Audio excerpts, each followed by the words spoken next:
Question number 10 का part 1, 10 part 1 आपको factorise करना है। किसको फैक्टराइज करना है? 27y क्यूब और plus 125z cube plus 125z का क्यूब। ओके, अब ध्यान देना जरा, इसमें आपको नजर आना चाहिए कि ये भी किसी चीज का क्यूब है और ये भी किसी चीज का क्यूब है ना। 27 है, ये 27 है।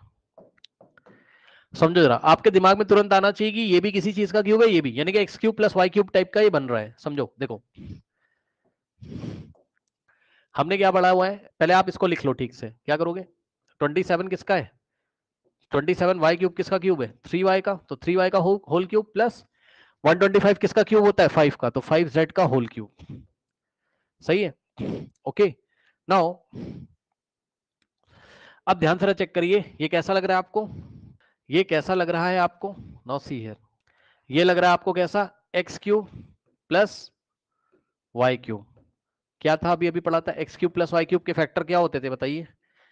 X cube plus y cube के फैक्टर क्या होते थे? ये होता था आपका एक्स प्लस वाई और दूसरे ब्रैकेट में x square minus x y plus y square. तो ये भी ऐसा ही बनेगा।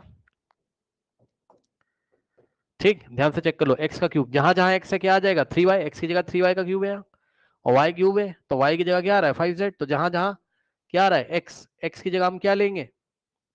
3y और y की जगह 5z। तो x की जगह हम क्या लेंगे? 3y और प्लस y की जगह हम क्या लेंगे? 5z। x का स्क्वायर यानी कि 3y का square minus x into y, तो माइनस एक्स, एक्स की जगह क्या आ जाएगा? 3y इंटू में y, y की जगह क्या आ जाएगा? 5z plus y square, y की जगह हम क्या लेंगे? 5z। करेक्ट? ओके, नाउ अब यहां से क्या आ जाएगा? 3y प्लस 5z और यहां से आ जाएगा 3 का स्क्वायर 9, y का स्क्वायर वाई स्क्वायर, 3 5 15, तो minus 15 y z and plus 5 का स्क्वायर 25 और z का square z square. Okay, so ये आ गए आपके क्या? Factor form. 3y plus 5z और दूसरे ब्रैकेट में 9y square plus 25z square minus 15yz। ऐसे लिखो चाहे ऐसे लिखो, बात सेम है।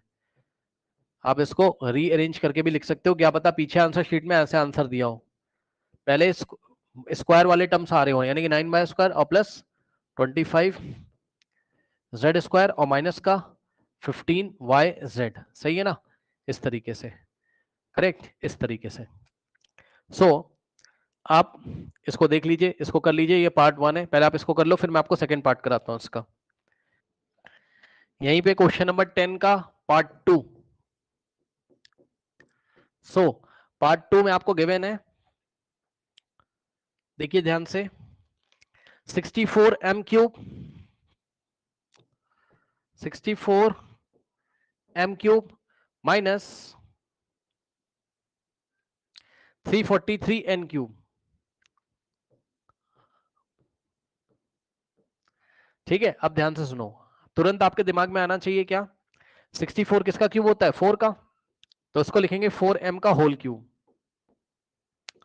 माइनस 343 किसका क्यूब है? 7 का। चेक कर लो, 7 का क्यूब करोगे तो क्या मिलेगा आपको? 7 इंटू 7 इंटू 7, 7 7 49 इंटू 7, सो 7 9 जा 63, 6 7 4 जा 28 प्लस 6 कितना होता है? 34। करेक्ट, तो यहां से कितना हो जाएगा? 343 किसका क्यूब है आपका? 7 का, यानी कि 7 and n whole cube. Correct? Okay, now अब ये आपका क्या बन रहा है?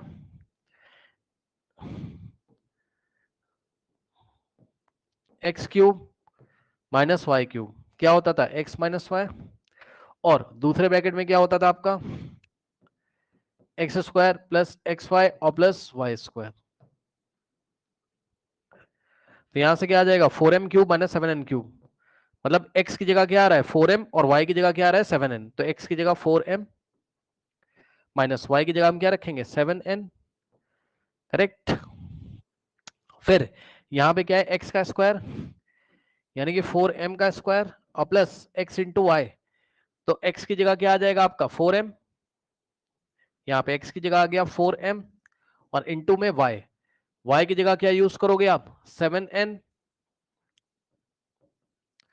और प्लस y का स्क्वायर, y की जगह हम क्या रखेंगे 7n, तो 7n का square.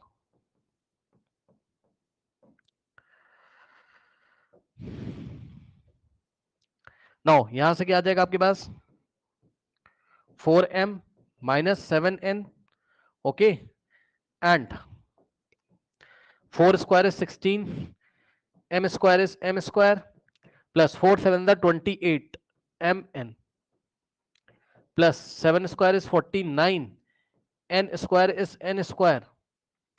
So this is the factor form, correct. इसके फैक्टर्स ये रहे 4m माइनस 7n, दूसरे ब्रैकेट में 16m square plus 28mn plus 49n square.